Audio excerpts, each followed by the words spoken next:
আমরা মা ছেলে বসে বসে নাস্তা খাচ্ছি বারান্দায় বসে বসে, আর প্রাকৃতিক দৃশ্য উপভোগ করতেছি বসে বসে, আর অক্সিজেন নিচ্ছি। আমার এখানে সবুজ গাছপালা অনেক অনেক অনেক বেশি আছে, মাশাআল্লাহ, মানে একদম শহরের চাইতে ভালো আছে। এটা হচ্ছে কথা, দালান পাট ওগুলোর চাইতে ভালো আছে। মা ছেলে বারান্দায় বসে বসে খানা খাচ্ছে, গল্প করতেছি, হাতে একটু মোবাইল নিই, মোবাইল আমিও মোবাইল একটু পরে ছেড়ে দিব, তারপর গল্প করবো দুইজন। আমি ওকে বলবো তুমি মোবাইল রাখো, ও আমাকে একটু পরে বলবো যে তুমি মোবাইল রাখো, তো দুইজনে রাখে তারপর গল্প করবো। হচ্ছে নাস্তা খাচ্ছি আমরা, এই জন্য ফ্রি টাইমটাতে মোবাইল হাতে নিয়ে বসে আছি,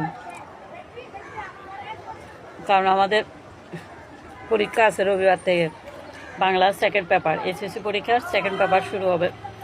ওকে নিয়ে বসবো একটু পরে, মাগরিবের পরে নামাজ কালাম শেষ করে ওকে নিয়ে পড়তে বসবো। পরীক্ষা অনেক কঠিন না? হ্যাঁ, বাংলাগুলো অনেক বেশি কঠিন, বাংলা আসলেই কঠিন, বাংলা অনেক বেশি কঠিন, বুঝছেন? বাস্তবে কিন্তু আসলে বাংলা অনেক কঠিন, অনেক অর্থ বুঝতে কষ্ট হয়ে যায়, যেটা সহজে ইংলিশটাতে সহজে বোঝা যায়, কিন্তু বাংলাটা তো অনেক সময় বোঝা যায় না। আমার ছেলে অনেক সময় বাংলা এমন এমন কোয়েশ্চেন করে আমার কাছে, এমন এমন প্রশ্ন করে, আমি এটার বাংলা কি উত্তর দিব আমি নিজেও জানি না, মানে বাংলা অর্থই জানি না, মোবাইলের বাংলা কি সেটাও জানি না, সেরকম আর কি অনেক সময় হয়ে যায়। কিন্তু আমরা মোবাইল বলি।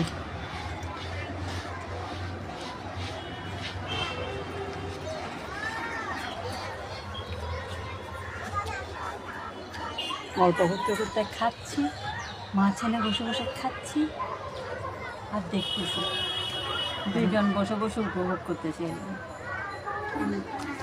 গাছপালাগুলো একটু ঠিকঠাক করবো, এখন না করে ফেলছি অবশ্য, আর নাই, এখন একটু পানি টানি দিব। এই তো ছোটোখাটো বাগান, আমার ছোটোখাটো বাগান। বাগান খুব একটা বেশি করতে পারি না, কারণ হচ্ছে পানি দিতে হয়, করতে টাইম মতো পানি দিতে হয়, না গাছ মরে যায়। এই ঈদের আগের ঈদের গাছগুলো ঠিক করার পর তারপর থেকে একটু গাছের প্রতি যত্নশীল হওয়া উচিত। আমি যখন দেখলাম ঈদের ছুটিতে আমি প্রায় 7-8 দিন 9 দিন 10 দিন যে বাসায় ছিলাম, গাছ পরিচর্যা করছি, গাছ